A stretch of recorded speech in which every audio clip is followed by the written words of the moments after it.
Yeah. Yeah. Yeah.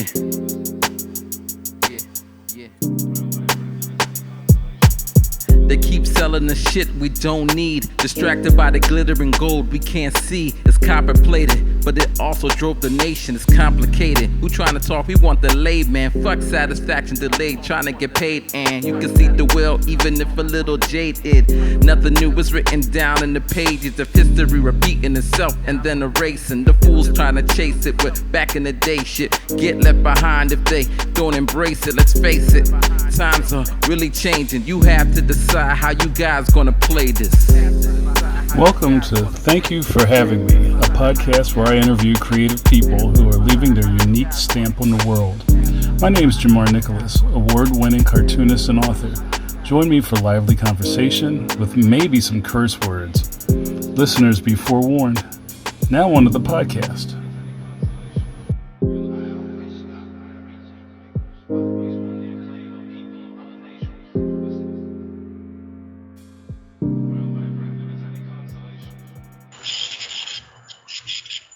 All right, I got the alert.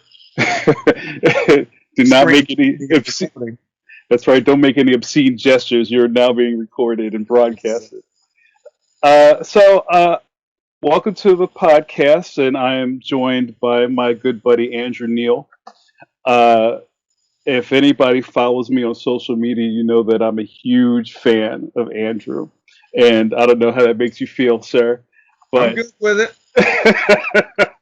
I like fans. I haven't had one cross the line, so I'm good with all fans at this point. It's weird. As much as we're all kind of dialed into social media, I don't know how you feel about getting compliments or actually having people who are like really digging into what you're doing and enjoy. I love it. That's the whole reason I've been able to keep making these things. Mm-hmm. Some kind of feedback is very important to me in the process. I don't change what I do necessarily based on feedback. I don't let the feedback run what I'm doing, but understanding that people are actually paying attention to it is a big motivator for me to keep going. Yeah. So I like it. I mean, every now and then I'll get comments that aren't all the way positive, but it's usually like, I don't know about how some of these are political, and some of them are just about asses. It's confusing to some people that my comic isn't about one thing. Right. But I wouldn't even call that negative. That's just like, I like that you do one thing, and I'm a very repetitive person, so I wish you just did that same thing all the time. Right. I'll even consider that a compliment. But I think it's pretty essential for me in the creative process to get some kind of feedback. It's such a solitary thing to make a comic, unless you're collaborating with someone on it. Right. That, it's, I don't know who said any of the millions of versions of a work isn't complete until it's viewed or read or whatever. Right. And I kind of feel that way. I make them for me, and the amount of comics I've drawn and said, well, I'm the only one who's going to like that, but I'm putting it out there anyway, is pretty large. But I'm also wrong about that. Every time, like, I'm going to lose them with this one, I'll get some kind of good feedback. I'm already getting off the point, but the point is, tell me you like my shit. Hey, let's just keep it real, right? Yeah. So do you, just to let the audience know, I'm referring to Andrew's comic, Meeting Comics, which, would you consider it a web comic? Would you consider it just a comic? Is it a mini comic? How would you describe comic it? Is how I think of it, first and foremost, because it's just a 4-panel comic strip. So the format stays the same from episode to episode. There were, early on, they weren't all 4 panels. They all fit in square because I knew that I was going to put them out there on Instagram. Mm-hmm. And I think it was shortly before they introduced, or as they were introducing, the multiple panel Instagram. So I wasn't thinking in terms of showing each panel individually. I was just thinking a square. But either they introduced that or I realized I could be doing it. I made sure to make each one just 4 squares so that someone could easily swipe through and see them all. At any rate, yeah, I'd say it's a comic strip. I put it online, so I guess that makes it a web comic. Right. I collect it in mini comics every 2 months, and that makes it a print comic too, in some fashion. Right. You can call it a graphic novel if you want, if that makes you want to read it, but it's not that. It's right. It's an ongoing comic strip, and I try to make each one self-contained. Having said that, as I have come to understand characters are in the comic, at first I didn't have any characters in mind. It was just it was comics about having a job, right, and how jobs are bad. And it became less about jobs and more about the people who work together as it went on. And as they developed personality, it gave me more ideas for comics, which I never would have thought of if I didn't have characters with personalities in the bank. Yeah. Sure, I can draw a comic about coffee. Right. Great. And I did that. And people like that one a lot. It's one, where a guy wants his coffee, whatever. Right. But to me that's not what I'm doing anymore, because I have actual characters now instead of just drawings of people who are vehicles for jokes. You know what I mean? Yeah. I fit the joke to whoever I happen to draw initially, and then basically, as I was running out of generic work jokes, I realized I had characters. And so, I don't exactly have ongoing storylines. I do have things that happen and affect the series over time, but I try really hard to make each thing self-contained. It's not like one of those, like Rex Morgan or Judge Parker comic strips, where the first panel is like a recap of yesterday's comic, which means you get like one panel of comic per comic. Right. So I do assume people can follow things. And that's scary in 2019. Well, yeah, I guess it is, but I think it always has been for people. I think creative people always second guess themselves. Yeah. I mean, the amount of exposition you'll find in any media is so huge, and I use it in my comic for sure, but it's more like everybody has this ridiculous fake way of talking that explains what's happening in a funny way. Yeah. They speak extremely literally sometimes in a way that no one else would, and I just try to make it funny when they do. Right. Have you seen, there was this one YouTube video where somebody spliced together almost 50 or 60 scenes from TV or movies where the exposition gets forced by somebody saying, "Hey, don't you get it?" Or "You don't get it, do you?" And that's like a vehicle in almost every TV show. Like I can count. I've not seen that, but I understand. I understand the need for it now that I know it exists. Right. It's like, "You just don't get it, do you? Don't you get it? Explain it to me like I'm a 4-year-old." Whatever type of setup for the dunk. Right. Yeah. They're trying to give an excuse within the story. They're acknowledging that they're doing it and trying to make it more natural, which makes it less natural. Right. It's almost like the 3-point landing. Right. Montage, the same thing. Yeah. So I want to talk a lot more about the strip, but maybe if you wouldn't mind giving us a little background on your jobs and stuff before the strip started. And I also have a note down here about how we met. But just tell us how you got to this space. Yeah. I've always drawn, and I've always loved comics. And at some point in high school, I thought I will make comic books one day. That's a very, very long time ago now, in the previous century. Yeah. And I went to college and I got a painting and printmaking degree, which didn't help with comics necessarily, but it helped. It helped with understanding. The photography class I took helped me a lot with design. I learned about color theory. I learned a lot of things that would prove to be helpful a couple years down the road once I finally processed the lessons and got a little bit ahead of my teenage inability to concentrate and process. I marinate on things a lot, sometimes for years. And there were things that I remember literally 5-10 years later thinking, oh, like from a college art class. Right. That I just made some mess back then, but it finally kind of seeped through for me. So after college, I wound up working during and after college. I wound up working in a comic book store for 9 years. My plan at any given point was to work there no longer than 1 year. And due to a series of just mistakes and procrastinations, I wound up working there up to the point where the owner of the shop let me know he was going to sell the store in a year.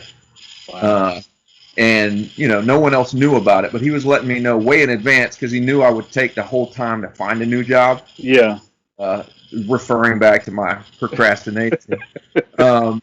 So I really appreciated him telling me that. And it was maybe 2 or 3 months, and this is my marination again, before I thought, oh, I've been running this store.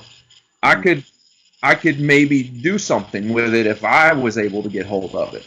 I had been the manager for probably 3 years at that point. I was doing the ordering. I was in there full time. I hadn't done a lot of hiring, but I had brought people in. So, I was doing a lot of the things that I would do as the owner operator of the store, except for paying for it. It was not my money. But still, I had a pattern sitting there of how much I was spending. I had a decent understanding of what it took to keep it going. And I had ideas for what to do with the place to make it do better. Right. So I talked to the owner of the store, and long story short, I could not get a loan to buy the place because back then, banks didn't give loans to buy comic book stores. Right, that wasn't a thing yet. Right. That didn't exist. There was one loan officer who wanted to do it, but the underwriters were like, "What? Those aren't. We can't sell them when we seize the business." Right. But also, more legitimately, I owned a $200 car, and that's it. That was my assets. Yeah. The other thing I had was a comic collection, and I wound up selling it to put together a down payment on the store once the owner knew that I wasn't going to be able to get a loan. I just kind of went to him and was like, sorry, I tried 3 different banks, and they all said no. You're just going to have to shut down the store. He went home, talked to his wife, and came back and said, if you can get together this down payment, I'll finance it. Wow. Because he had enough faith that I would last at least long enough to pay him off. And he knew that he would get more over time than he would liquidating. Right. If I laughed past a certain point. So it was a risk I took, and I really appreciate that to this day. It was something that I would not have done for many of the people who work for me. Sure. There are people who work for me that if they had wanted to buy the store from me, I might have financed for them. But I never was in the same situation. At any rate, that's how I got the store. I owned it for 11 years. I moved it a couple times. I grew it. I changed the name. Did well with it. And at some point, I was approached by someone who wanted to buy the store, who didn't really have retail experience, but who really wanted to do it. And I was exactly at the point where I had been in it for so long that I was getting burned out. So wait, was this person, was it a customer of yours, or was it like Nope. a financier type? he was a teacher who lived in Moscow, Russia. Wow. An American who taught in a school for Americans. Mm-hmm. He and his wife taught there. They had friends who lived in Chapel Hill who used to teach with them. They were having kids who were about to start school, wanted them to go to school in America. Mm-hmm. We're going to move back, and his dream was to own a comic shop. He had the resources to buy mine. I said, okay, fine. I'm getting tired of this. I love it, but it's killing me. Yeah. Yeah. Which is, you know, I know people who've done it way longer than I did it and who do well with it, but I love the medium more than I love retail. I don't love retail. I dislike it in a lot of ways, but I was good at it. Mm-hmm. I was not good at everything. I wasn't good at delegating. By the time I sold the store, I was basically learning to delegate, and that was after 11 years owning it and 20 years in it. Yeah, and it was not one of those things where I didn't trust people to do it well. It was one of those things where I found it hard to take the time to train someone when I could just do it fast. Right. You know, do it yourself. A couple weeks. Yeah. And show you how to do this, or I can do it for an hour every week because I manage my time so poorly that I'm not going to take the time to train you. Right. Again, I was getting better at that, but once you get to the point where you're burned out on something, everything takes twice or three times as long anyway. Yeah. Yeah. So it was very good. It was very good for me that this dude showed up. So I sold him the store. It went away 3 years later, and I wish it hadn't, but I'm okay with the situation. Was there a period? I'm sure there was a period of time where people couldn't separate you from the shop, right? Yeah, that's very true. And I had a hard time separating my thought processes from the shop long after I owned it. I was in a Facebook group with a bunch of retailers and had to quit because even though they were my friends, the information that was coming through there had nothing to connect to in my mind, and it was weird and frustrating. You know, there was plenty of stuff going on in there that was not shop talk. Right. But even if that was good, the rest of it was confusing me. Mm-hmm. I went back a few years later, and I am able to interact with them now because it was a withdrawal situation, basically. Right. Like almost a withdrawal from addiction type thing. Yeah. I was at home thinking about it even when I wasn't in the store. Wow. Every comic I read, I had to think about, can I sell this? How do I order it? Who do I get this for? I couldn't just enjoy a comic as a comic. Right. Or not enjoy it for that matter. You know? Right. I mean, I was thinking about what to do with it on a professional level. And it was, so yeah, it took me a few years to really get it out of my system. Mm-hmm. I feel like it's like breaking up with someone you've been with a long time, or losing a friend, or any of that stuff. It's something that you get used to eventually. Mm-hmm. But even if you know it's a good thing at first, it's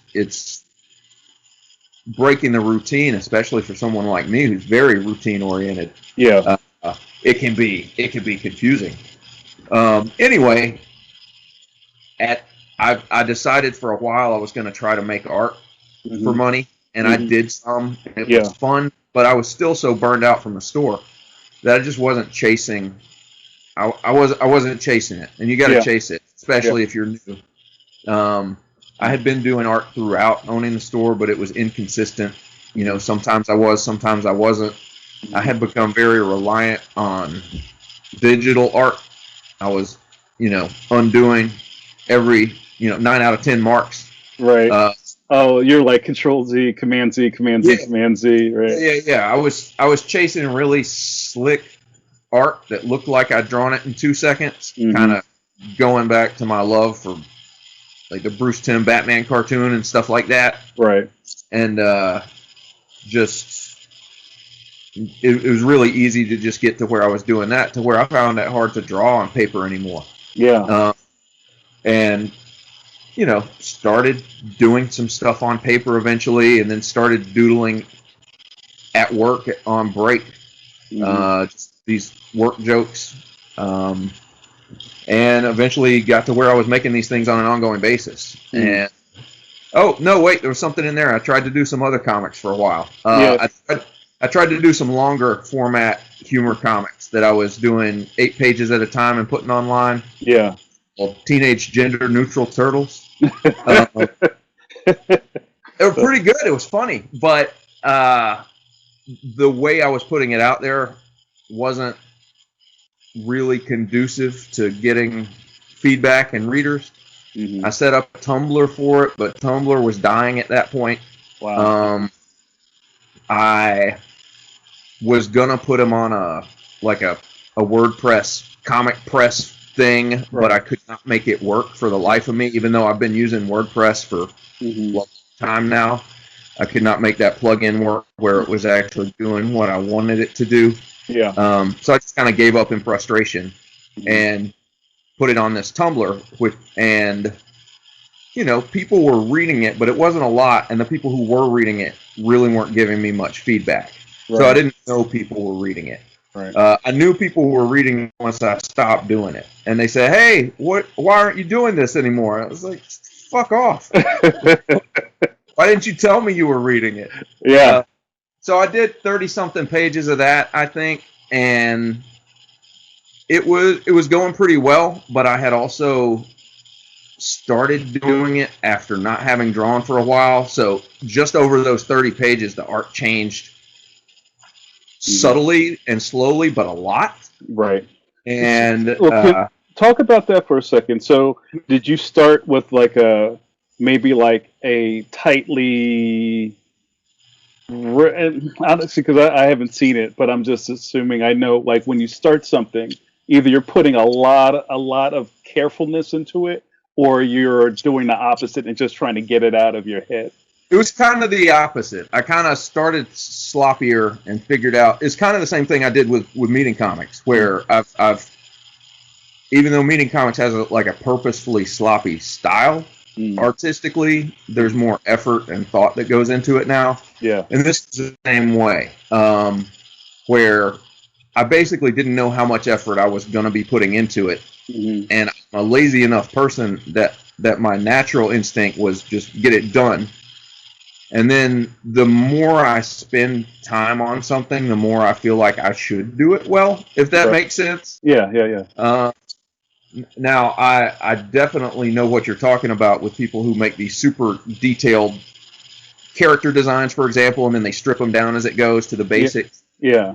And I'm sure I do that on some level too. But I think, just to take it back to art school, the typical art school thing that drawing and painting teachers would say to most students was, "You need to loosen up." And to me, they were like, "You need to tighten that up. You got more paint on you than you do on the canvas." My issue was never loosening up; it was control. And I with every project I do, I wind up putting a bit more control into it as I go, and then dialing back a little. I like precision, but it's not my thing. It's not what I am good at. If you look at my characters, even now that I've been drawing some of them for more than a year, I'm not an on model type of artist. Right, you get it. Right, yeah. They are who they are because they've got all the pieces of them, but her mouth is over here, then now it's over there. This guy's glasses go up and down on his head. It's just, I don't know. I feel like it's not the most important thing in the world to draw them perfectly, proportionally correctly every time, so long as the drawing is funny and gets the point across. Yeah. No, it's whatever. I'm talking about something.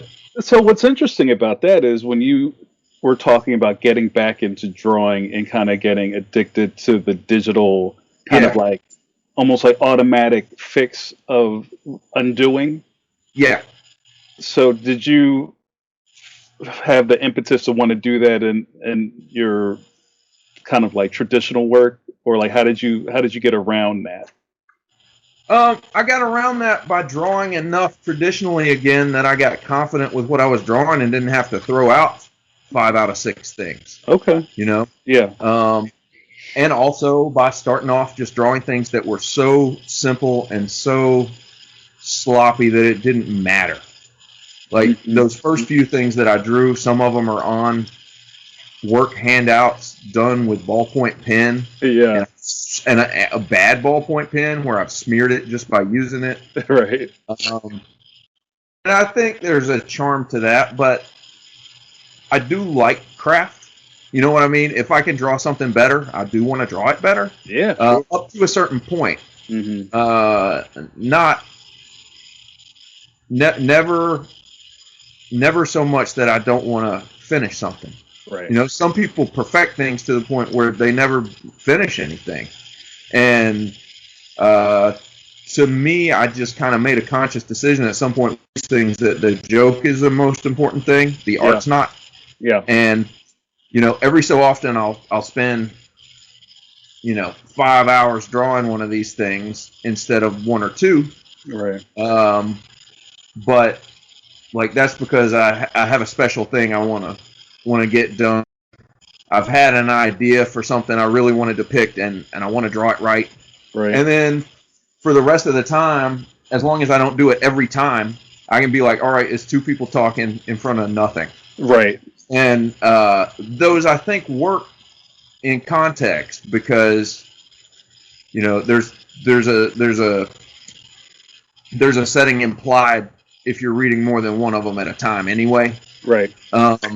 So you can get away with that at some level. I do like to put them in actual settings sometimes and draw things that I don't always draw. If you draw the same person just in the same pose every day, you get to where you can knock it out super quickly. Yeah. Especially if you do the trick of like, here's 2 people talking. Now you zoom in on one of them for 1 pound. You zoom in on the other one for 1 pound. There's a we're out of 4, right? Yeah. Like, Peanuts was a lot of drawings of the same thing. Yeah. And it's my favorite comic. It's he was a great artist, but the jokes I think were more important in a lot of ways than the art was. Right. He's definitely somebody who broke it down to the simplest stuff. Yeah. You saw Snoopy's doghouse at an angle a couple times early on, and then it just became that super abstracted thing. Right. Not that I compare myself to that guy. No, but the influence is there, and the kind of the cartooning minimalism is there also, which I think is a great thing.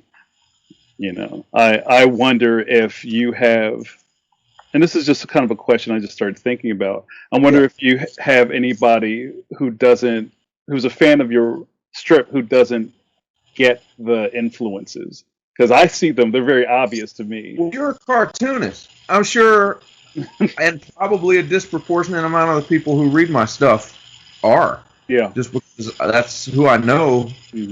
But I would guess that the less involved you are in comics, the less you are going to pick up on influences generally. You know what I mean?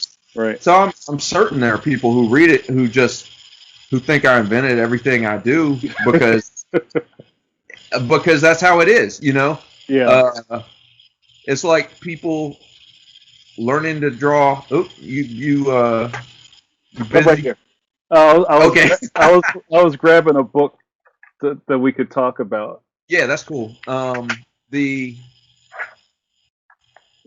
90s, a lot of people were learning to draw by copying popular comic artists who had very abstracted styles. And, like the Image guys, for example. Yeah. But those guys, regardless of what you think of their art, had studied much more fundamental stuff. Yeah. And, just somebody on the outside looking at, say, Jim Lee and Scott Williams, copying that is going to make something terrible, unless they understand where those guys were coming from. Right. And there were so many comics that were you have to be able to look past one person, I feel like, and Right. and have a lot of influences before your influences add up to your own style. Mm-hmm. And because once you see where these guys come from, even as abstracted as they make it, you start learning more about their choices, and you learn that those lines. I'm not a crosshatch guy. I'm not a detail guy, but you know, those guys knew what they were doing with it. The Jim Lee and Scott Williams in particular, I'm talking about. Right. It's not my thing, but I can't say it's bad, you Right. know.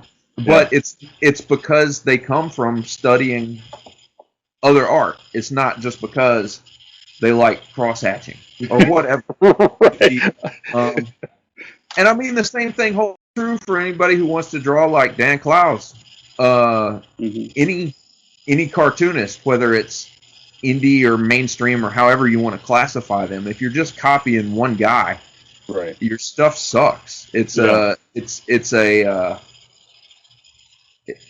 just something that doesn't need to be there in that format. You gotta. I feel like part of it is just doing it so much that you're not copying anymore. You're copying yourself in some way. But part of it is also referring to so many things that you're not hitting just surface. Right. You know what I mean? Yeah. Every drawing is an abstraction. But it's important to have either some thought or luck behind it. So with that thought, I was thinking about how much cartooning theory do you have working around on the back burner of your thought process? Like, are you thinking? Because like, I really love your timing in the meeting comic strip, and it's a comedic timing, and it's also a mastery of the universe that you're making. So I wonder, like, where is that coming from? Oh, I think about it a lot. I think Yeah. about when I watch TV, I think about how the show is made and written. When I watch movies, I think about it. Unless something is so great that I'm just totally swept up in it. Yeah. Like, which is the hugest compliment. But and I think about that with comics, and I just not just the drawing, but the timing and the pacing. I think way more important than illustration in comics is storytelling. Yeah. There's so many people who can make one great drawing, but who cannot tell a story with multiple drawings to save their lives. Right. And for timing, other than people like Charles Schultz, who did Peanuts for so long and got it down to a science. Right. Or like Ernie Bushmiller, I saw you grabbing that Nancy book. How to Read Nancy. Here's a good coincidence. I saw a presentation by the authors yesterday. Wow. Yeah.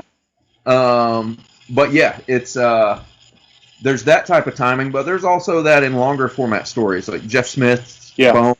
Yeah. Whenever anybody talks to me about timing and pacing in comics, I think of the first issue of Bone that ends with a snowfall. Yeah. Where the pancake, right? Giant sheet. Yeah, I love it. Yeah. There's just individual moments that make me realize what can be done generally.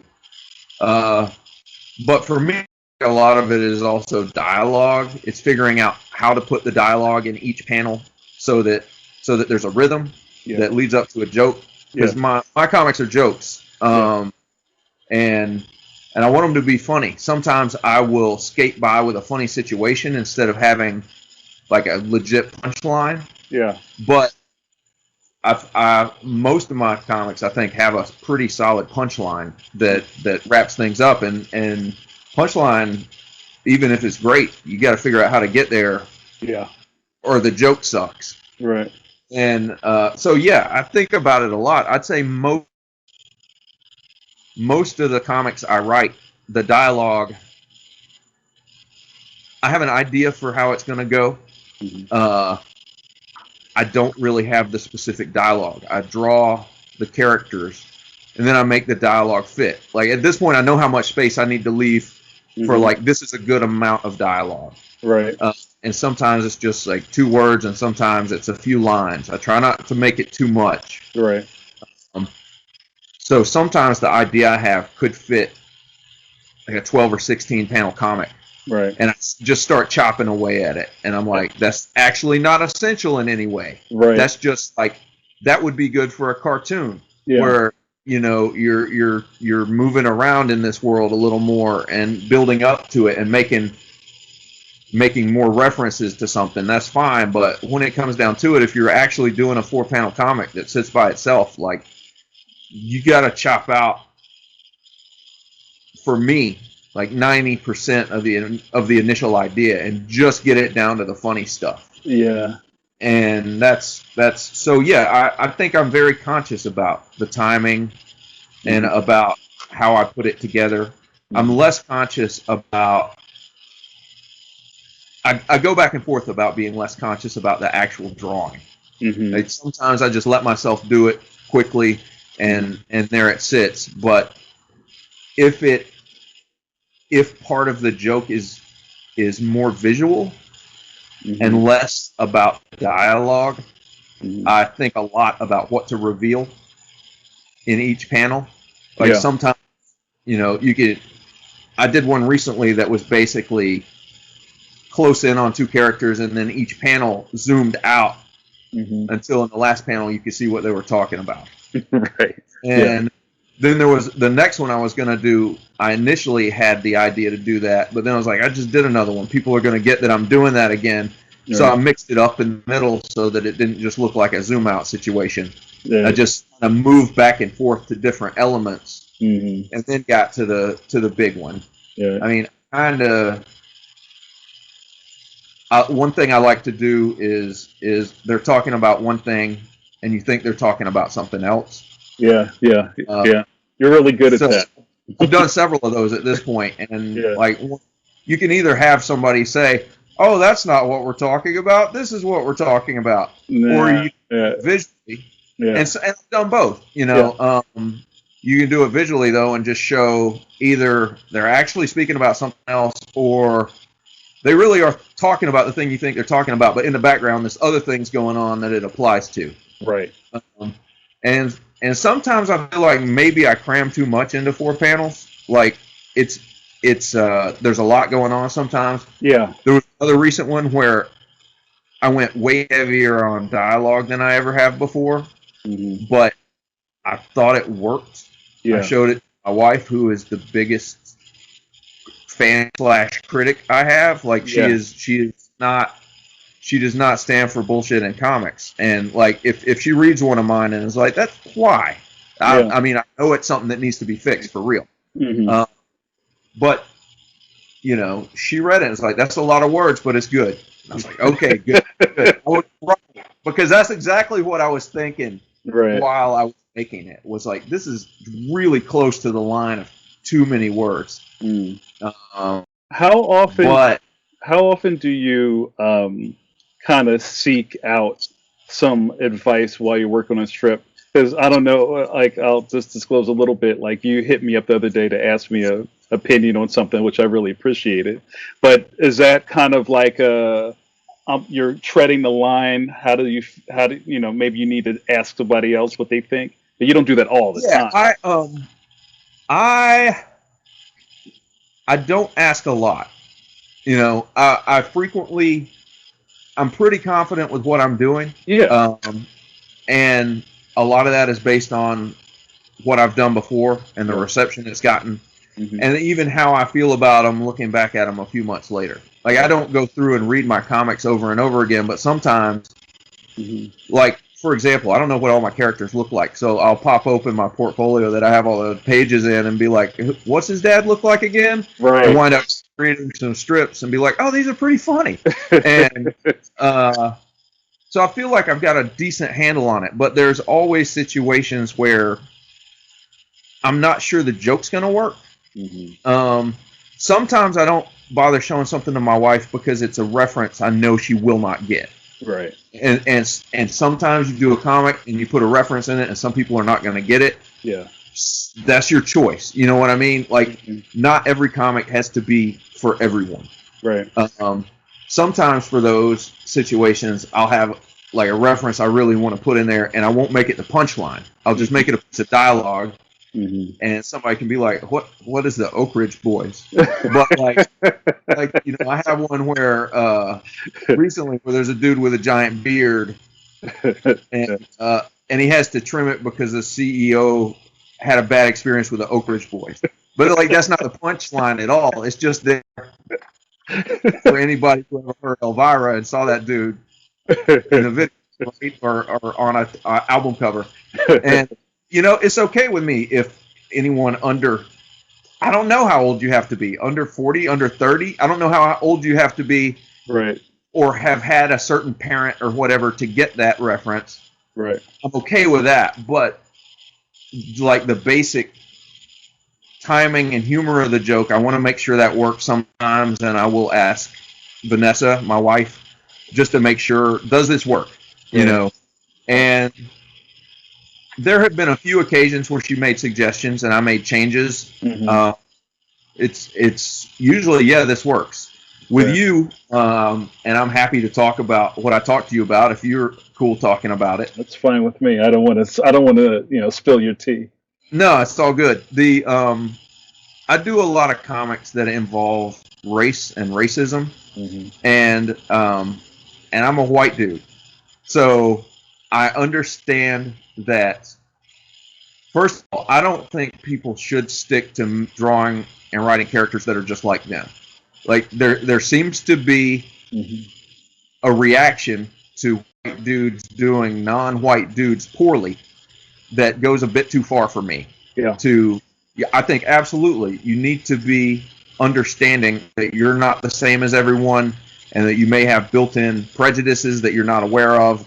All that is true, but sometimes people take that to, I don't think you need to be writing black people, for example. Right. And it's the way in which you do it, I think, that matters. And your intent behind it. And your willingness to, if you fuck up, to say sorry.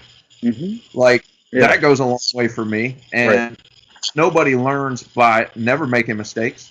But I think the comics I do that are specifically about racism, it's pretty clear that I'm depicting bad behavior and that I'm not endorsing it. There are, if I had a wide enough readership that there were people who were reading it and not getting it, oh well. Like that's the way that goes sometimes. There are people who are always going to interpret bad behavior in fiction as endorsement of that. And there's actually a lot of that going around too. Like I don't like unflawed characters.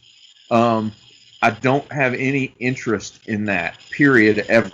Like everybody I draw has something wrong with them, and some of them have a lot wrong with them. And that is regardless of their race or gender or sexuality. Yes, I like representation. I think it's very important to represent many types of people as horrible, flawed individuals because we all are in some way. Right? And like I think I do a decent job at that. What I asked you about was a punchline of a comic which was in no way about race, but had a punchline which could potentially, I thought, have been read as racist or racially insensitive or just more racial than it was, And I don't want to make a habit of just like, oh, I got to call my black friends on this one. Because if I'm doing that on an ongoing basis, I'm like treading awful close to something. You know what I mean? But this was something that I didn't intend in that fashion, but that I was aware maybe other people would take that way, and it would be a reasonable interpretation. And I didn't know if I was there. So I asked you and a couple other people to look at it, and your feedback was great, and you even like helped me punch up the joke and take it even a little further into very specifically, subtly having something to do with race.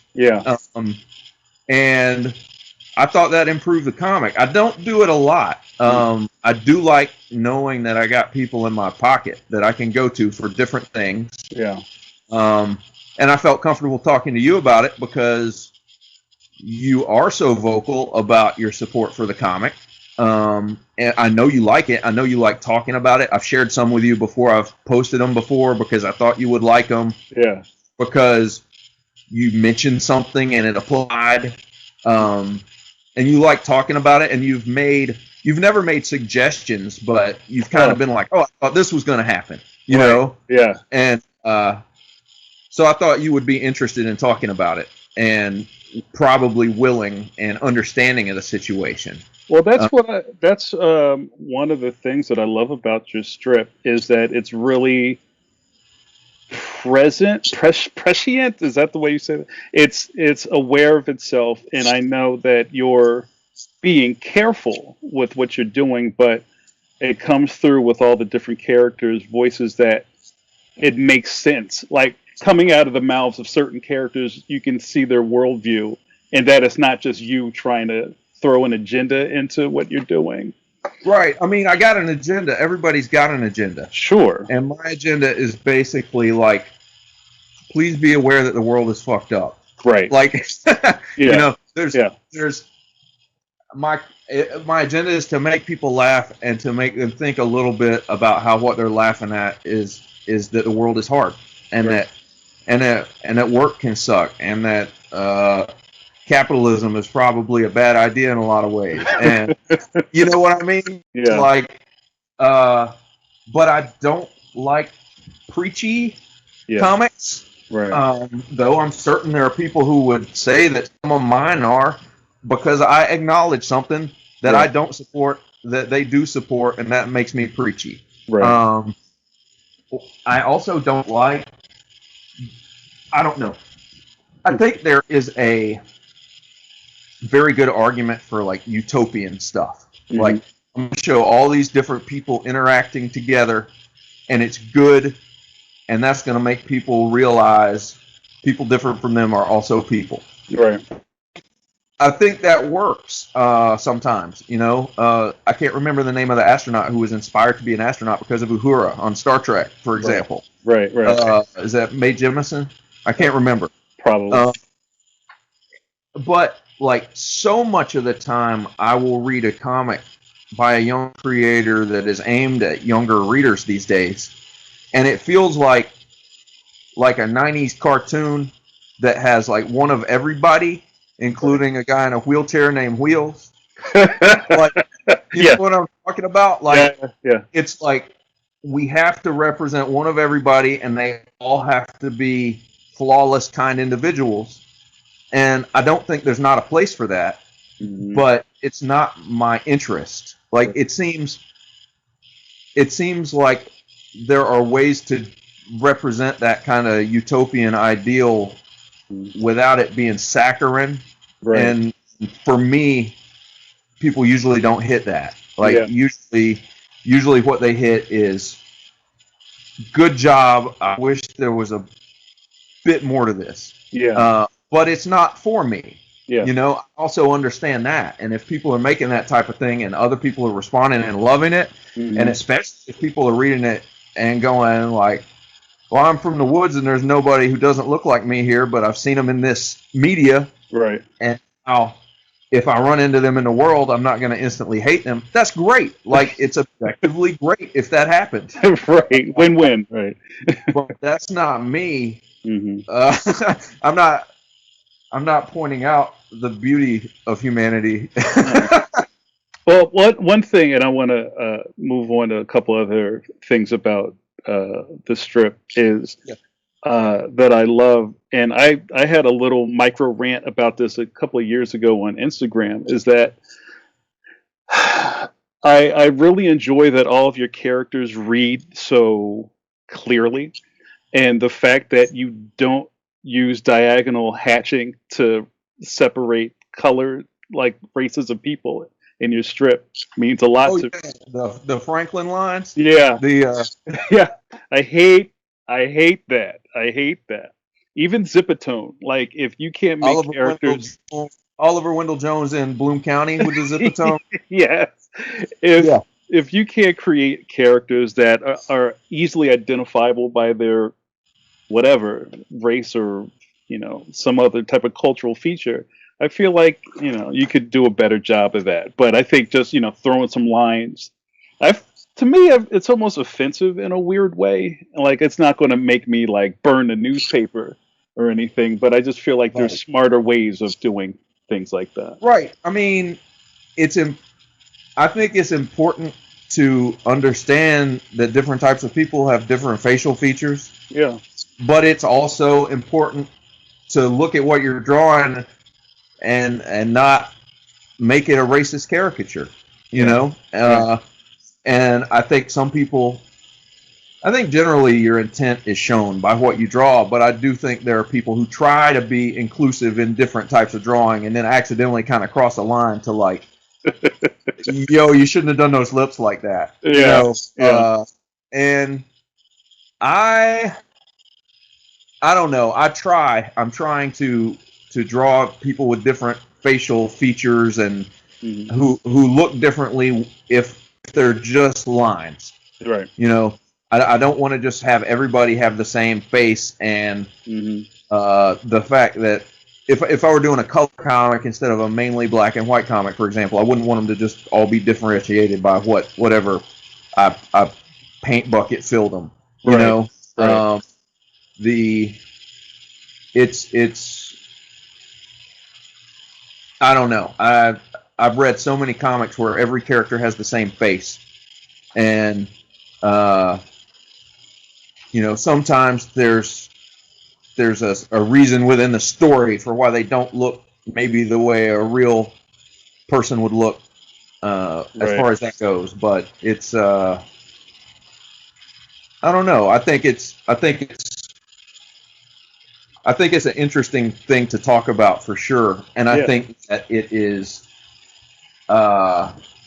potentially confusing for a lot of creators. I've seen. I don't use Twitter well. Like I don't like to get on Twitter and like respond to people. Right. To me, that seems like screaming into a hole. No. But I've seen some interesting here's how I draw black hair tutorials. Right. Like by an actual black artist. Things like that I've found interesting. And for me, that stuff generally doesn't apply exactly because I'm drawing so simple and so cartoony and so abstracted that I've tried to knock everything down to like a few lines, but still make them distinct. And I mean, I definitely refine characters as I draw them. Once it gets to where I'm drawing a character without looking at previous drawings of the character, then they change some more, and that's kind of who they become. Right. And I design most of the characters on the page. So the first appearance of all of them is just like terrible, almost, and then eventually, I've only been doing this thing for it's less than a year and a half, and it's crazy. But I've been doing them a lot. So sometimes I'll be like, here's the 2018 first appearance of this character, and here's the 2019 now version, and they're not even the same. Like it's just I didn't know who this was, but it was enough of somebody that they became somebody. Right. And I definitely, with some of the characters, have really been like, how does this nose go? I've drawn it a bunch of different ways and finally kind of settled on something. And I'm not going to go back through when there's like the complete Meeting Comics hardcover slipcase and like redraw the nose every time. Right. You could, but that's not the kind of. I don't like that. that. There are comics that I loved when they were serialized. That once they get collected, the artist goes back and so-called fixes up the early parts. Yeah. And I don't like it. Like it Minimum Wage was one of those by Bob Fingerman. I'm a huge Fingerman fan. Yeah. And then when the collected edition came out, I was like, he killed it. It's destroyed. I loved those comics as they were coming out. And I loved seeing change and improve.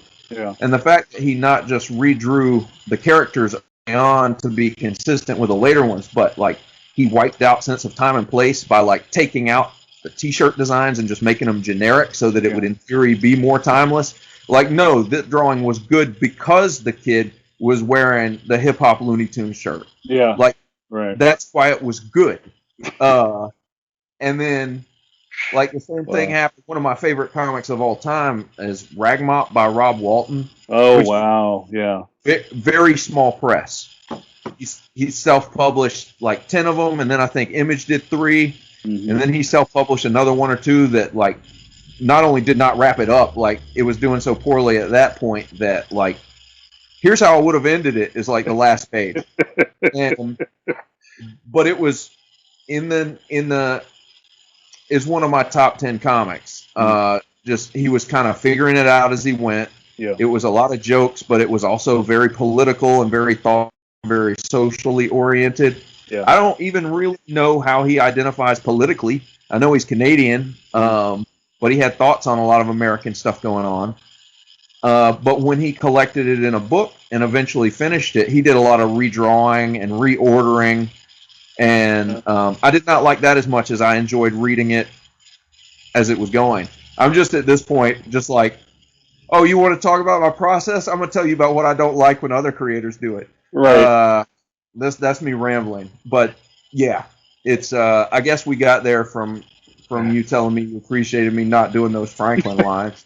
Well, I mean, I think it's so important. It's just like the kind of the visual language of what you're doing, and also almost thinking about what you're doing as a business, right? Like your strip should have a mission statement, right? And we've talked in the past about, I think, kind of like your Boba Fett character, if I could be so bold to say that, Val, who Sure. is kind of like the star of the strip, even though that's, I'm sure, not what you intended. No, it's, I mean, she's definitely the most popular character as far as the way people respond to her. Mm-hmm. She's one of the most fun to write. Mm-hmm. I definitely don't want to step over the line with her where she's so much more cartoony than everyone else. Yeah. I might do that sometimes, but I definitely, there's thought behind her as to why she is the way she is that isn't just, this is the funny, sexy character. You know what I mean? Right. Like, everybody is pretty outlandish at times in the strip, and I feel like that gives her something to work within. Right. Like at first, a lot of the comics were so, like, here's a dumb concept oriented that none of the characters were believable at all. Yeah. But as I figured out who more of them were and I got stories, like, some of them became more realistic. Yeah. And I don't know that she has gotten less realistic. I think that she has retained more of the absurdity in her character than some of the others have.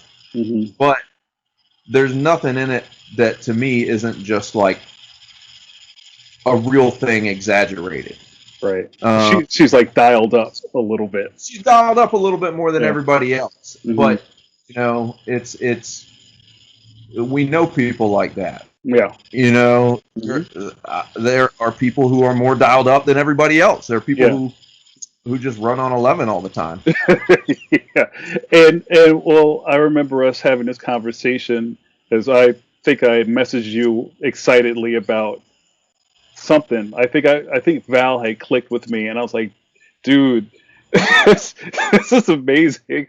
And I think I threw some really bad merchandise ideas at you, and you kind of responded with some kind of like bullet points about what you didn't want Val to turn into.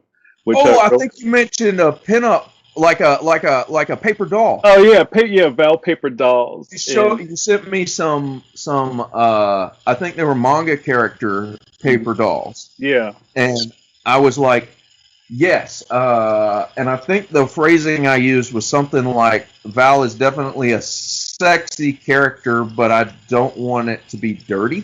Yeah. Like, I'm not saying she's not dirty in her mind, but like, I'm not trying to make the comic be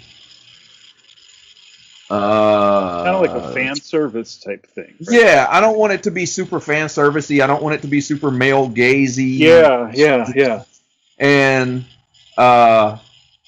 there's sometimes I'll draw her and like be like, that's too sexy for what I'm trying to do.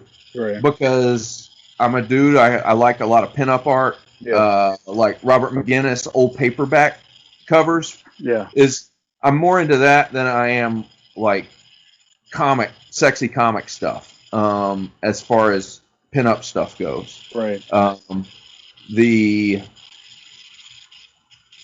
I think, and I'm not against that type of stuff in comics, but it's not what I'm trying to do. I don't want to do it to the point where it totally distracts. Yeah. I have drawn some nudity in the comic, but it's primarily male nudity. Yeah, which is funny. Part of the reason is that I just don't want it to be like, here's your comic where you can come for a joke and titties. Right. Like, I don't want it to be just that type of thing.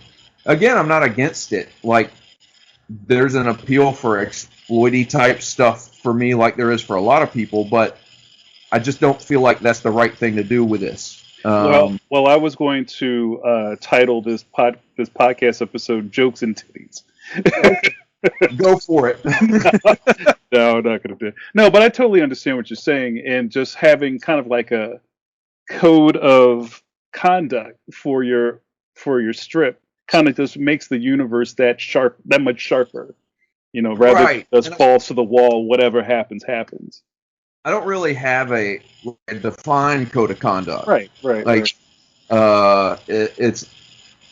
it's not like I'm in charge of other people and I'm a showrunner. You know what I mean? So I just kind of feel it out each time, and see what works. And I don't think they're public yet. I think they're from last week and they'll be public this week.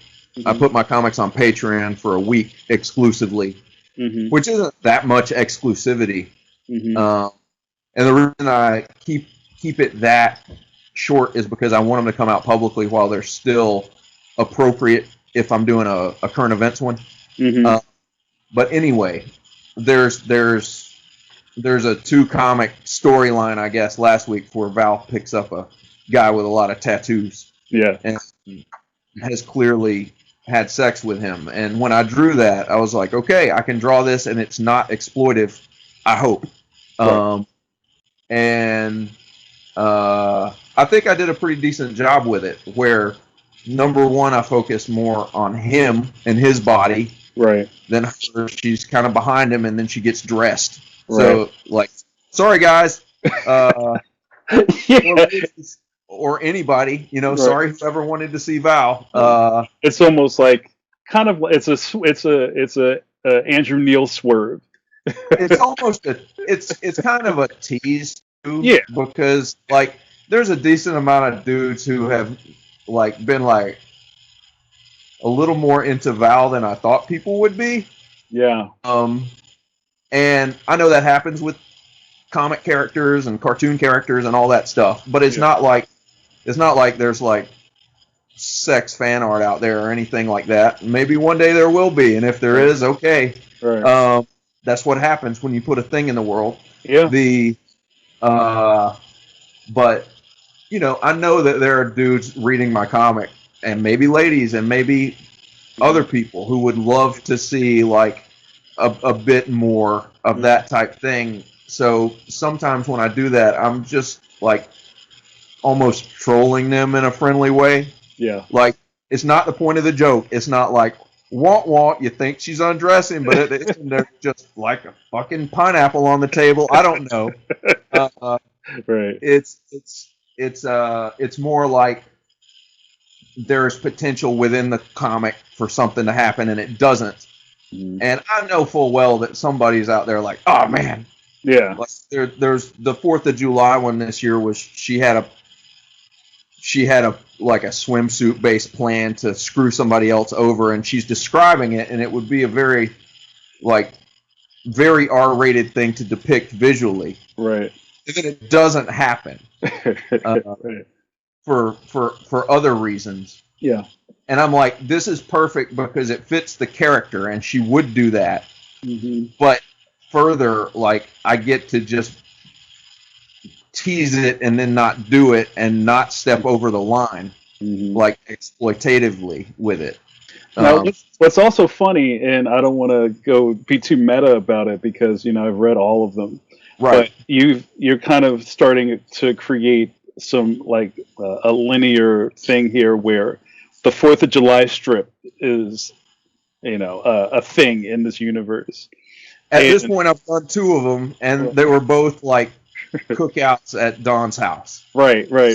And the first year you did it, Val was wearing a skimpy bikini, and it's almost like if you're a fan, you're waiting for Val to show up in the strip, and then you don't give it to them the way they want it. That was the one that was probably the first comic I drew very consciously. Mm-hmm. Like, I started, I think, February last year. Mm-hmm. And so that one was on the 4th of July. So that was 4 months in. Yeah. And is that right? 5 months in. And I thought it was completely appropriate to the comic to have that happening. Mm-hmm. And I don't in any way regret having drawn her wearing that. Like, I think it works, and it's like pretty straightforward. It's not like, I don't know. I'm still totally okay with that comic. But yeah, so part of it was referencing that, like that expectation for anybody who had read it the year before, like, oh boy, she's gonna do it again. But nope, it just did not happen at all. But I even referenced like that strip sideways in the dialogue too, because that first strip is Don talking to his husband Terry, who is telling Don, I wish you had invited, I know you got a special connection with, I wish you'd told me you'd invited her. And like the punchline is like, invited her? Showed up and is fucking up his party. Right. So because I had done that before, I felt this need to like slip into the dialogue of the one a year later. Like, the reason this is a professional barbecue at my house this year instead of a personal one, I knocked it down to fewer words, but like, I don't think there's anybody out there like, oh, why would he have blood? I don't think there's anybody out there who's reading Meeting Comics who would be like, this isn't consistent at all. but to me, I love referencing the continuity of the strip in a way that does not impact it. Yeah. Like, I like doing it in a way that to me shows I'm paying attention to what I'm doing, and builds a story if you read them all. Yeah. But hopefully if you stumble across that, you don't see that as like, oh, this is clearly referring to the past. It's more just like, hopefully just natural dialogue setting up the comic. Yeah, it's very, very nuanced.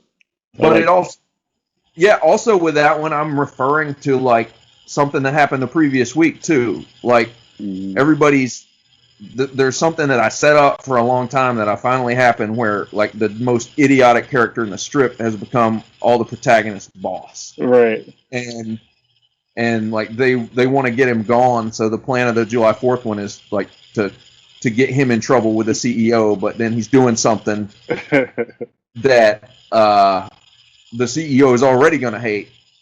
And that's referring back to something the week before. Like he's talking to the CEO's granddaughter. Yeah.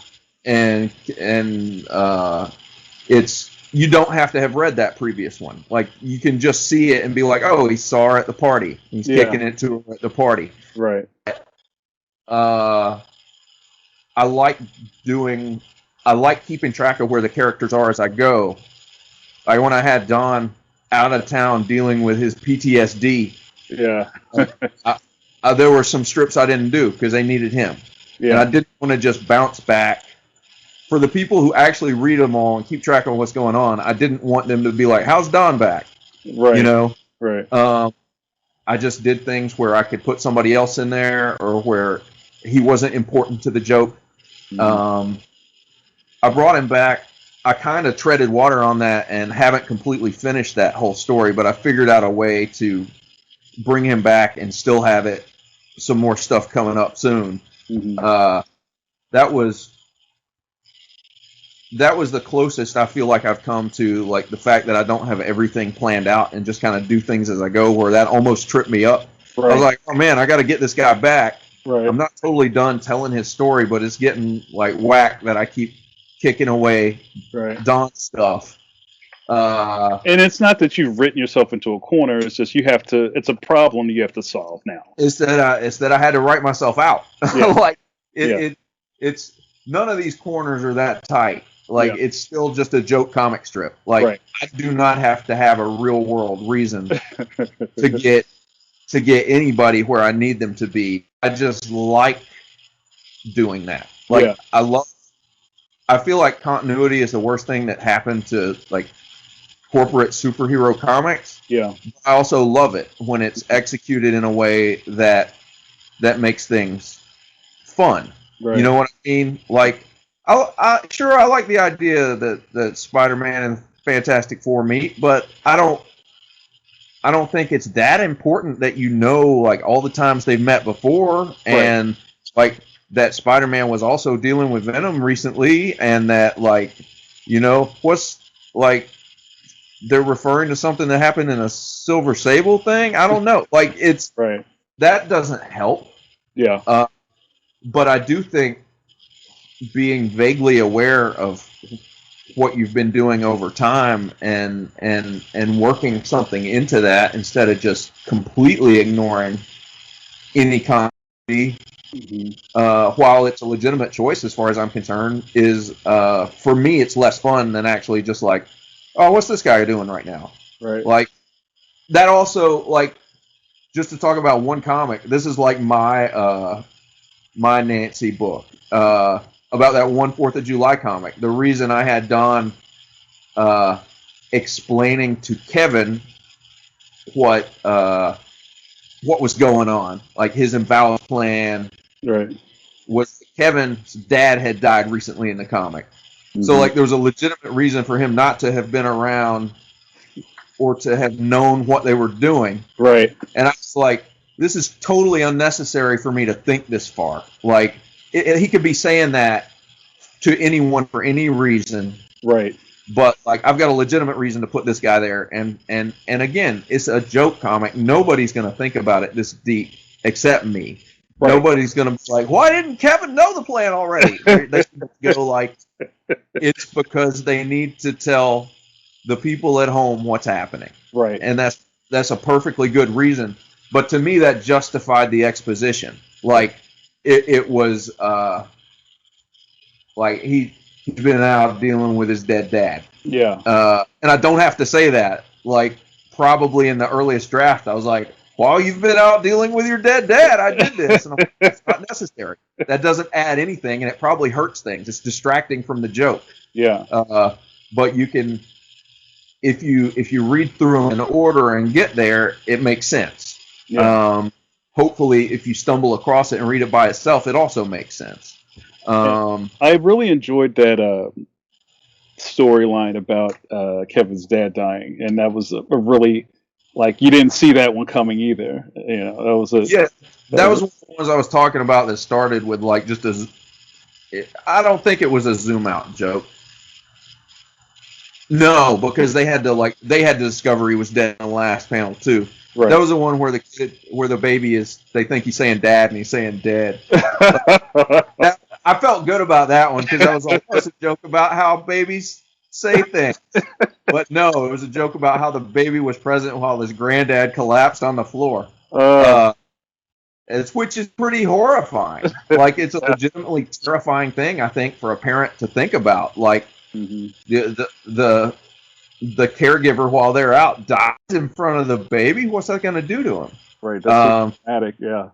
Right. So I did have a follow-up to that I didn't think of until I had already done, like, the death of I think his name is Bill. I don't know all my characters' names. Yeah.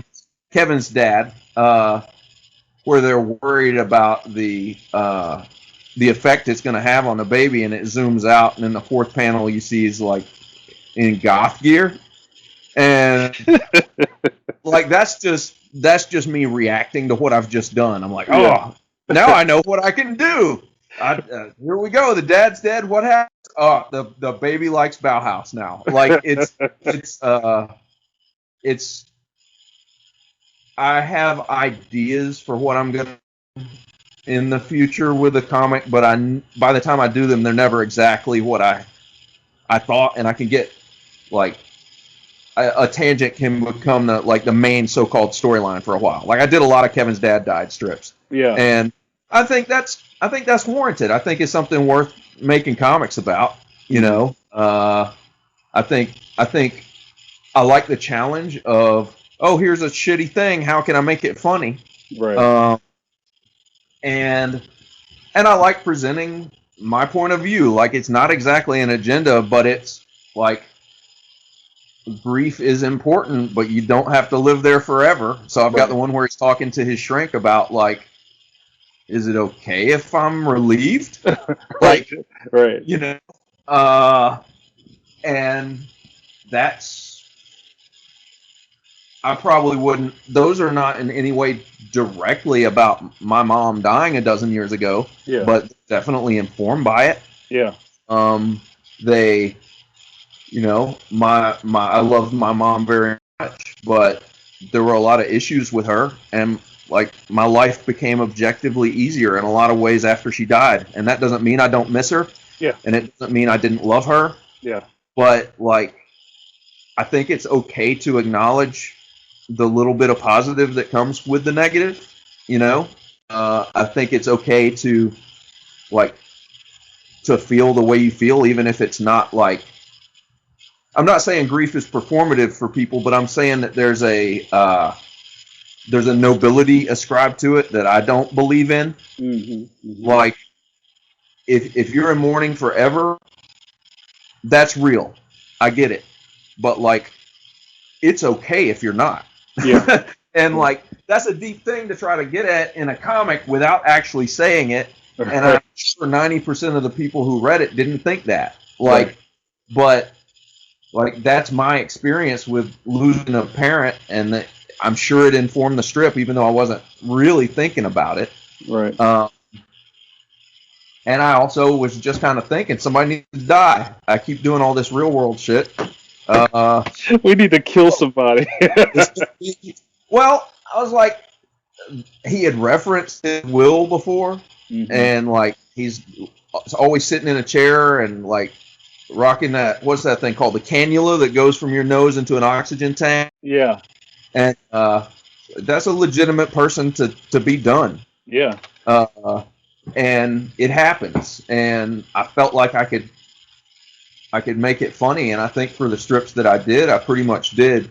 Yeah. I never know how far I'm going to go with these like little miniature storylines. And I get to a point where I'm like, oh, I guess I'm probably done for a while. Or I just realize I'm like, oh, it's been so long since I did that, I guess it's over. Like, so I don't know how long that's gonna be referenced in there. So speaking of time, as I wanted to talk quickly about your Patreon, is where do you see some milestones or I don't want to say goals with this strip, because I'm assuming the idea of doing a comic strip is that you're going to keep doing the comic strip. But where do you kind of see you heading into the future with Meeting Comics? I don't know how long I'm going to do it. I'm going to do it as long as it's fun. Okay. If it gets to where I'm making money, I might do it and it's fun. Right. You know, but how many people make money off their comics? Not a lot. You know, it's a pretty small percentage of the people who make comics. Yeah. And I know a lot about that, having sold comics for a long time. I made a good living selling comics, but it was a few of everything. Yeah. And a lot of them were things that most people didn't even sell. Like, you know, I was the indie hipster store that had all kinds of weird little stuff. And if I'm one of the top stores selling it, then they are not making anything. Right. So I think I'm going into it very aware of, like, sure, there's endless potential with this in some ways, but I have to treat it as a hobby. Like, I Okay. have to treat it as a thing I'm doing because I want to, Right. and it's fun because I only have so much time. And like on a day-to-day basis and in my life, it's like uh, if I'm having a good time with it, great, and I'm having a great time with it. Like I've stuck with it probably longer than I've ever stuck with any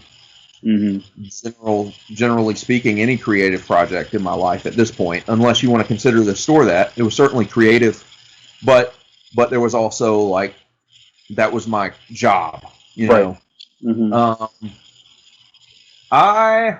I would like to get to the point where I am making a bit more money doing it. I'm basically breaking even at it by selling the comics online and through a few stores and having people subscribe through Patreon and occasionally setting up at like zine festivals or comic events. But it's very low scale monetarily speaking. I'm not counting my hours on this. I'm not making money if I figure out how much time I've put into it.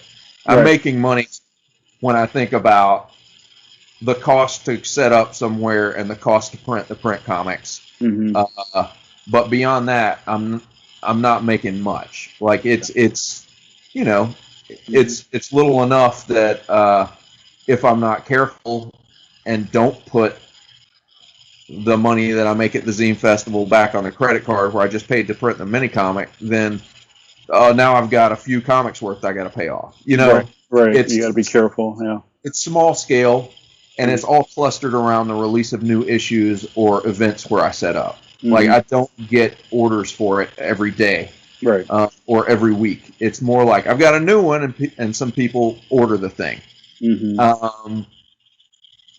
I have no idea how the shops who are carrying it sell it. I have guesses based on the ones who have continued to buy more issues from me as opposed to the ones who have not. Yeah. And I would never ask stores to just keep stocking a thing that they can't sell. And I'm very appreciative of the people who ordered it because they like it or they like me. Either way, take it. I have thoughts about getting it into more comic shops, about getting it into I think there's enough commentary in it that it would work in some like anarchist nonprofit bookstore type places. Yeah.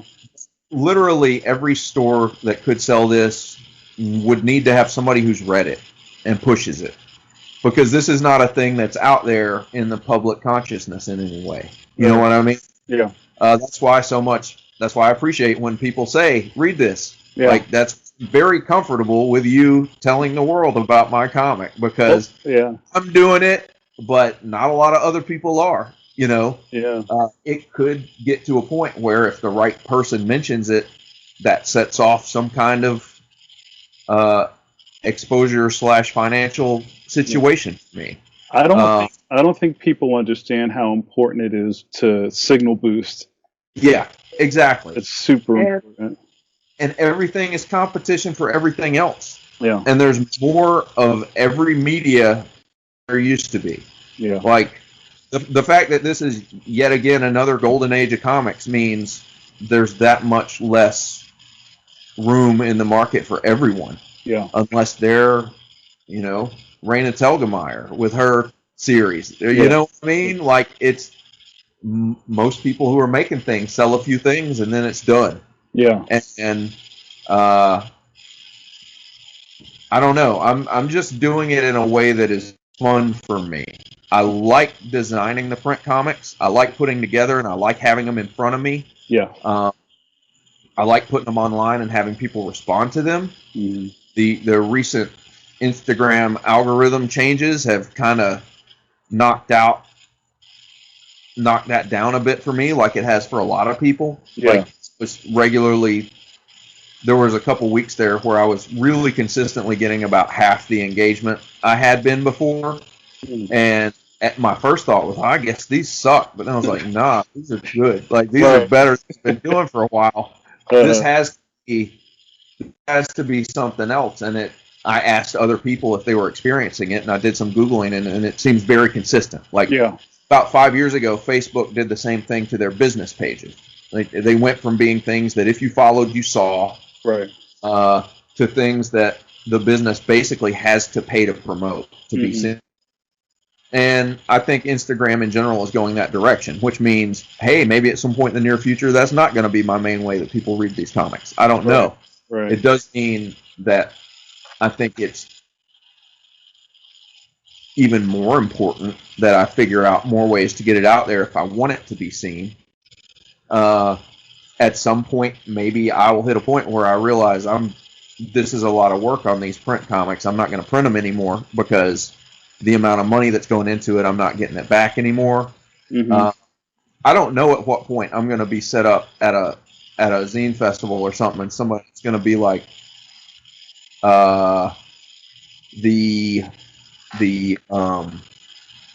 this is too many.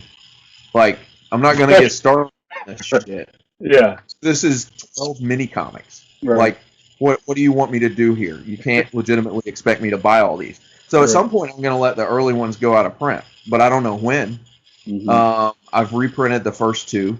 There's just small print runs of 200 each. I could stay the third one right now, but like, I'm waiting until I've got, the Meeting Comics credit card paid off completely before I do that. Right. I don't know. I want more out of it, but it's general. Like, I want to see where it goes. And I'm not pushing hard enough probably to get it to go anywhere in particular. Yeah. You know what I mean? Yeah. I think it's so I read a comic and think it would work in another medium.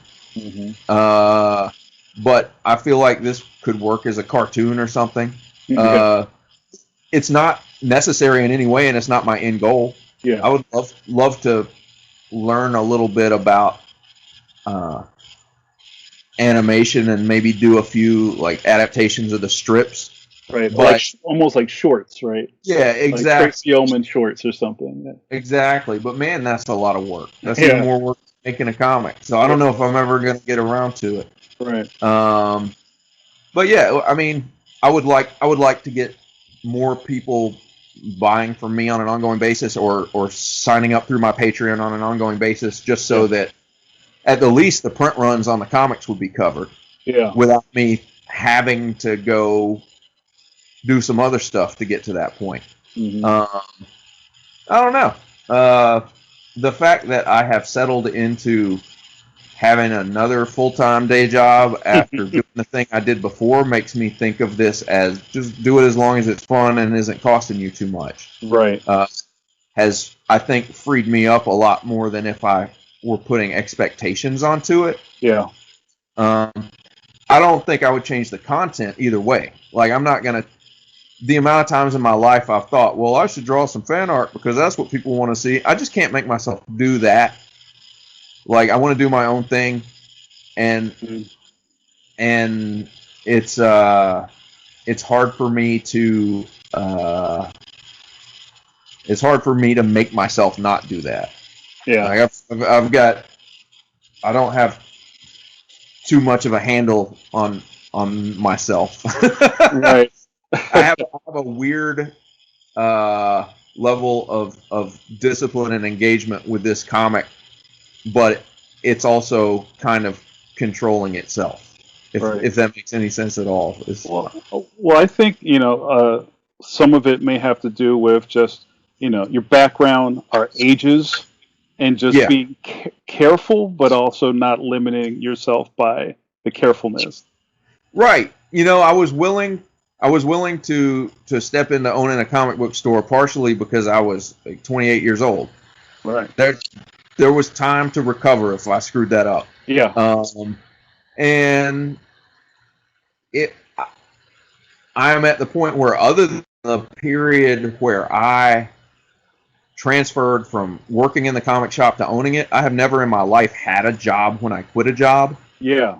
like I never have, but I highly doubt I would walk away from the job I have now without having a replacement lined up, because I am 44 and I'm married to a lady, and we have a house, and it's not the same situation as it's not exactly more money, more problems, but it's it's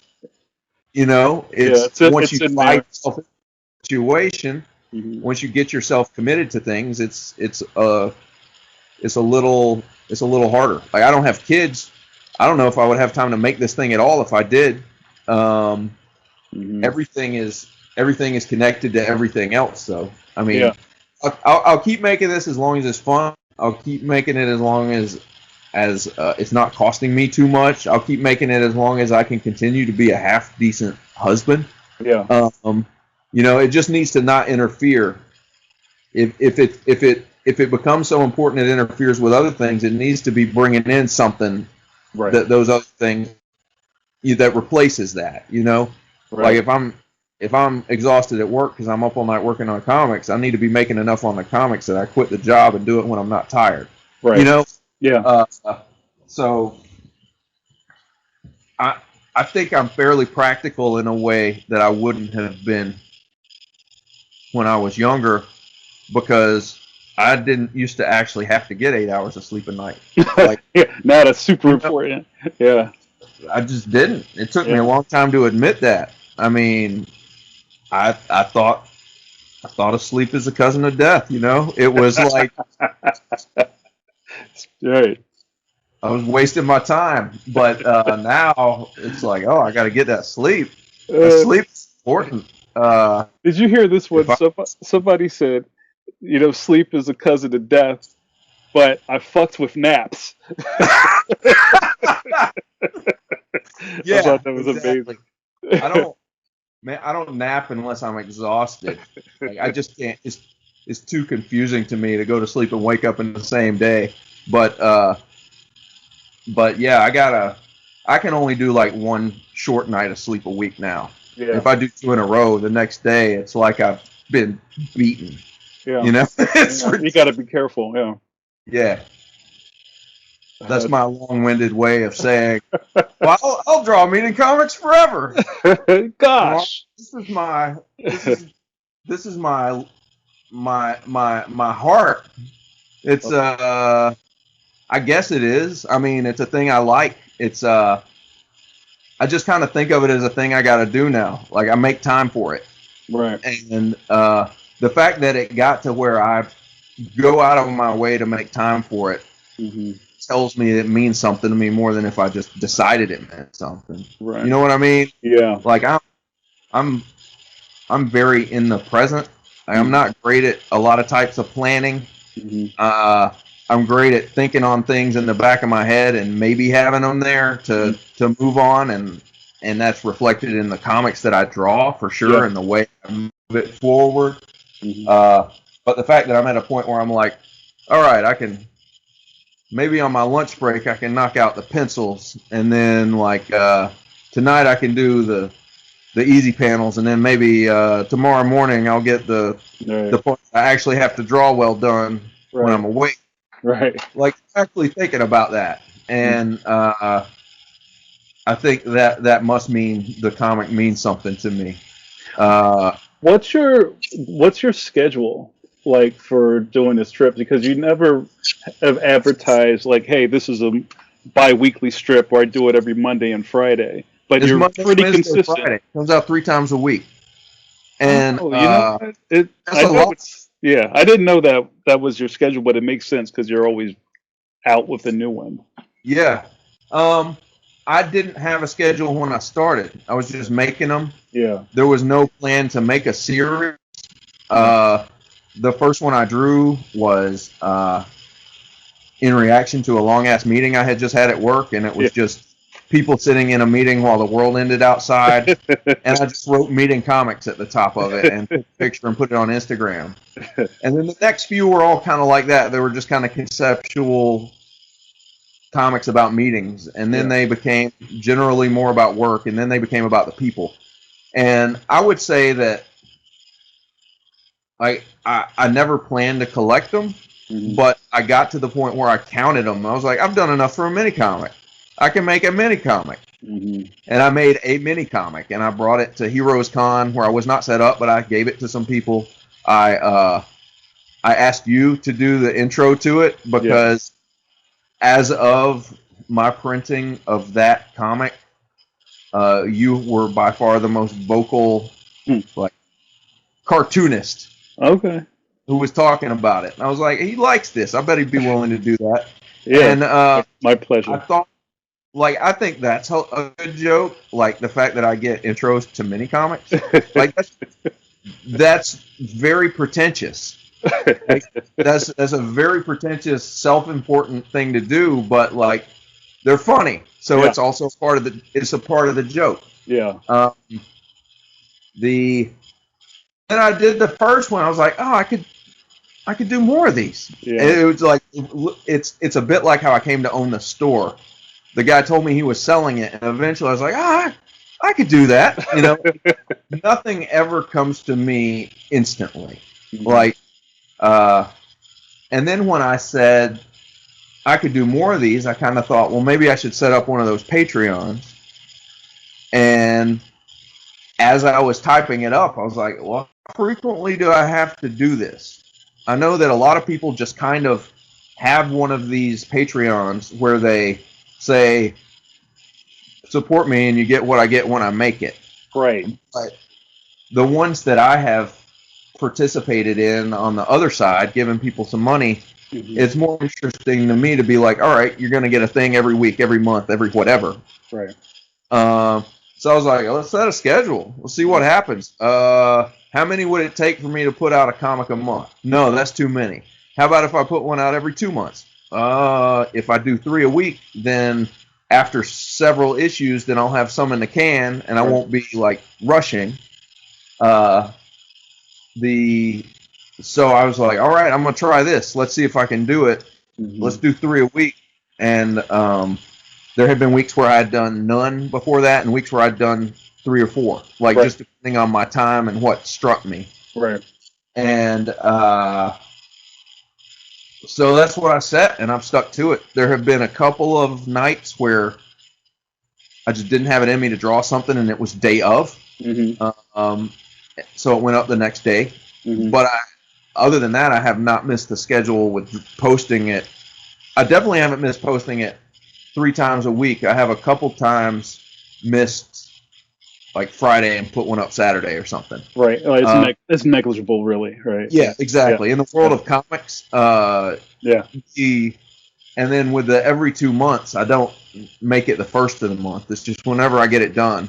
And the one number 7 that I just had for sale at Durham Comics Fest at a library event there, and will be shipping out Monday to people who have pre-ordered or whatever.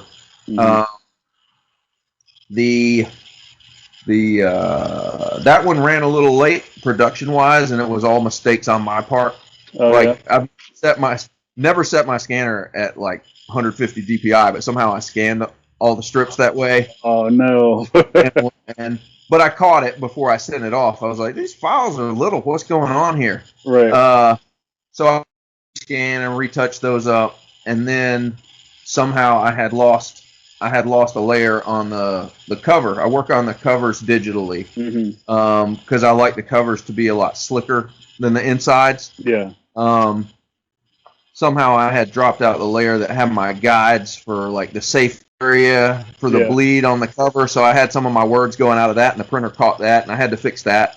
And so there was nothing that cost me any money. I didn't print it up and have to fix it, but there were multiple steps along the way where I was like just timing things poorly. I was working on things when I needed to be going to sleep or something. Right. You were burning a candle at both ends a little bit. Exactly. So hopefully I've made all my production errors on this one, like for the next while, so that I can just get the next ones done right. But so yeah, I'm at this point I ran a little behind, but all the comics in number 8 are done, and I've started scanning them, so I should have it out like next month, even though this one came out this month. That's just me catching up, though. Right. I don't know. It's quite a schedule for having not done this at all before. Yeah, it's really impressive because the biggest thing for me is that I really feel that you're having fun with Yeah, it. Like it really shows in the work. I mean that's the biggest thing for me. I mean, Yeah. I'm not good at doing stuff if I don't think it's fun. Like Right. I'm really bad at it, and if I have something that I'm doing that's not fun and that makes money, I can like force myself. But Right. I'm not I'm not at that level with this thing. It has to be fun for me to do it. Right. Uh, and I like doing print design. Like I like designing the comics. Yeah. And I like kind of figuring out like how much am I touching these up for the print edition? Like what am I doing with these? Am I just throwing them in there exactly as I drew them? Right. Because I don't have all that much time, and hopefully part of the charm in it is the way they look. Well, that's one thing I wanted to add, and I was trying to figure out a good way to put this in here. Yeah. Is that one of my favorite charms of Meaning Comics is that you leave your post-it note corrections in the printed strip. So that most people who encounter it just think it's cool. Every now and then I get a question, what does this post-it note mean? Like why are there these random bits of color in this comic? And what I do, and I've done this on all but 2 issues. I think I didn't do it on the first one. I think I didn't do it on the third, but I don't pay to print the whole comic in color. But I'll take 1 4-page, like front and back signature, I guess, and do that in color because I can afford to do that, and I'll reproduce the comic with all the post-it note corrections if it has them. Right. Or I've done some like color marker work or something with it. The fact that I started doing this with some of the corrections meant that as long as I look at like how many color ones do I already have for this issue, I might be able to do a strip that has a little bit of color in it. Right. Actually be able to reprint it that way. There's one where Thomas is hallucinating after taking some of Val's pills, and I did that in color. Yeah. One where I introduce a character who is basically Jesus, and he's got like a golden halo behind him. Right. And that would have worked in color. I could have touched it up just so that it was a line halo. Yeah. But as I drew it, I was like, if I get it like a gold metallic paint pen and do this, I can actually just put that in the book too. Right. But that was very directly inspired by. I mean, there's a lot of books out there that reproduce original comic art. Yeah. Those IDW books, I forget what they're called. Like the signature editions or whatever it's called. That shoot from the original art. But the thing that directly inspired me were 2 books put together by Chip Kidd. Batman Animated, which has a bunch of storyboards with post-it notes layered over them. Yeah. Like it's not cleaned up to look fresh for the book. It shows the process. Yeah. The other one is a Peanuts book that he put together that has original art and photographs of comics clipped out of newspapers from 50 years ago. Like you can see the yellowing. Yeah. And those are 2 of my favorite. Like when I sold my store, I sold a lot of the books that I owned because by the time I got to that point, number 1, I had time, but number 2, I realized many of these books I'm never going to look at again. Like I'm not trying to own books that I will never reference again. Yeah. I don't enjoy like hoarding books. Yeah. Also owning a store trained me to think of them as resources in that way potentially. Right. But if I love something, I'm gonna keep it. I still have those books. I like to pull them out every now and then and be like, what was that? Like just a specific thing that I want to look at. And you know, I'm not Chip Kidd design wise, and I don't even particularly want to be, but like I just love what he does with the books that he puts together, the art books, where he takes, even with his cover design, sometimes for comics, he'll do like a very close up of one interior panel and blow it up for the cover so that you see the Ben-Day dots and all that. Yeah. Like it's not done from a digital file; it's done from a printed thing that he then blows up. Right. But particularly with these, like the Post-it notes, like I said, I decided that the art wasn't as important in some ways as the joke for these. Yeah. And I also decided it was okay to show like the process. Like I'm sometimes finishing these the day I put them up, and I don't want to have to scan them in and clean them up to do that. So I just take a picture with my camera on my phone and put them on Instagram. Right. And that's something that I would never have wanted to do years ago. Right. But okay, fine. This is what I'm doing. And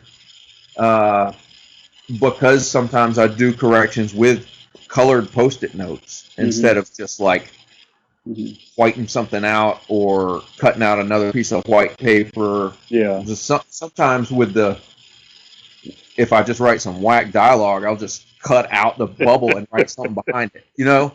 A thing about that, especially towards the beginning of the strip, I felt like it in a way called back like office supplies that you were using to create the strip. It also brings back the business part of the. No, absolutely. Right. Post-it notes are office supplies, and these people work in some kind of undefined office job. We never really see them doing any work at all. No. I don't know what the company they work for is. I don't know that I would want to define it. Like it doesn't matter, right? I don't know what their department is. Yeah. Like there's an IT department, there's janitorial, there's the board of executives, but these people, I have no idea what they do at all. I really don't. And further on that, something that I really like that I did with the characters, it was not immediate, but like once I realized, okay, I got 4 main characters basically. Maybe 5 if you count Rob, the HR robot. Yeah. Like, that's a pretty popular dude, but he's not in their group. Yeah. Like he's like he's like an outsider, right? Or something. Yeah. He's the extra guy. Yeah. And I guess he definitely got escalated to a major role when I revealed that he was like was Val's like on again, off again relationship. But anyway, the 4 like main people who work together are Don, who's like the head of the department, and Val, who's his assistant, and then Thomas and Kevin, who are also like some kind of managerial level. Yeah. Like I thought it would be really funny because with stuff like this, you always see things as like the point of view of the little guy. Yeah. Like the point of view character is almost always someone who can see the injustice that's going on because they're not at the top causing trouble. Right. And I was like, you know what? All these people are in charge of something. Like, that's funny to me. That is, I don't think something that people would even think about reading this strip, even if they read it all the way through. Most people would never consider it in the least. But to me, it's hilarious that like the main characters are this like management team. Right. That's like the closest thing to define their jobs are. It's like they are management of who? I don't know. Right. Like Val has a secretary. We see random other people that maybe they boss around and maybe they don't. Right. But like they're just like bosses without jobs for all intents and purposes. But they have bosses too. It's like everyone in this it's like a boss company. Right. Company of bosses, right. Which means nobody's a boss, I guess. But like it's yeah, I don't even know what you asked me at this point that I started talking about that shit. But I think I talked about the Post-it notes. Yeah, then it kind of spiraled. Yeah, it's spiral bounded. Yeah. I don't know. It's well, all right. I'll let you off the hook because we've been talking for a while, but this was super interesting, Andrew, and I'm glad that you were able to just give of yourself. I'm very giving. And I'm a real sweet. And no, thank you for asking me to do it. Oh yeah, Oh, stop it. If anybody listens to this and makes it like all the way to the end Yes. of my tangential ramblings, I'm gonna be really concerned for them. Like who listens to me doing this? But thanks for having me. Ding, ding, ding, ding, ding. That's a magic phrase. I need a duck to fall from the ceiling with a cigar in its mouth. Yeah. I've said this a million times, but I'm a huge fan of what you're doing. Please keep it up. I'll do whatever I have to do to make sure people check out your work. And let's leave with this. Andrew, where can people read and purchase Meeting Comics? Well, I set up a website called meetingcomics.com that has a link to everything. So that has a link to my website where I sell the comics. It has a link to the Patreon. It has a link to my social media feeds where I serialize it. It's got a link to, I've started selling them as PDFs too if you don't want physical copies but want to read the mini comics and see the design that goes into those. So it's basically, it's not as much a website as it is a list of links, but that'll get you anywhere you go. However, it has been banned by Facebook and therefore also by Instagram as spam. Wow, you said that. What? Because someone reported me for the Jesus comic. Is what I was able to trace it back to, and it's no matter how many times I appeal it, they don't do anything. You're in Facebook jail. So for Facebook, I've started using, like, there's a thing for Instagram called Linktree, where, because Instagram only allows one link in your biography. Yeah. It's basically a list of links that you can put there as your link. So I've started using that there. But meetingcomics.com, if you share it on Facebook, it's going to be tagged as spam. But yeah, there you go. It's wild. Yeah, I think what happened with that was there were a couple of comics about Jesus in the news. Like Vertigo, before they shut down, had canceled one, and some other company had as well. And there was some kind of dumbass like, oh, look, it's Jesus, but it's like R-rated. I get it. So I was like, while you're talking about these, here's my Jesus comic. And that's like that got that's the one that got me in trouble with Zuckerberg. Or one of his mini robot drones. Yeah, his Doom bots, right? Exactly.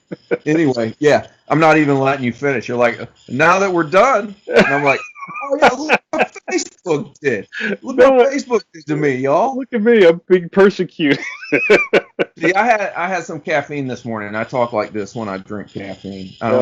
It's all good. I'm a talker, so this has been great for me because I love to rap, and I would love to continue the conversation. So I would love to, if I can keep doing these podcasts. Sure. I'd love to see where you're at. If I've got time, I'll do it. Okay. Yeah, I would love to have you back. So Andrew, thank you so much. I'm gonna cut the rope, and please check out Meeting Comics, Andrew Neal, and it'll be your favorite strip too. So thanks so much, man.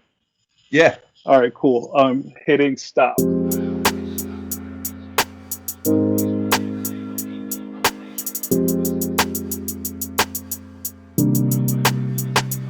Thanks for tuning in to Thank You for Having Me with Jamar Nicholas. That was a really good episode. Thanks so much to our guest, Andrew Neal. We had a real long talk and hope you enjoyed it as much as I had. You can find more about Andrew at meetingcomics.com. Special thanks go out to Ryman Gaijin, an amazing creative American expat living in Japan who is responsible for podcast music. This cut is called Day 204 from his 365 Days Beat Collection. Follow him on Instagram at Ryman Gaijin.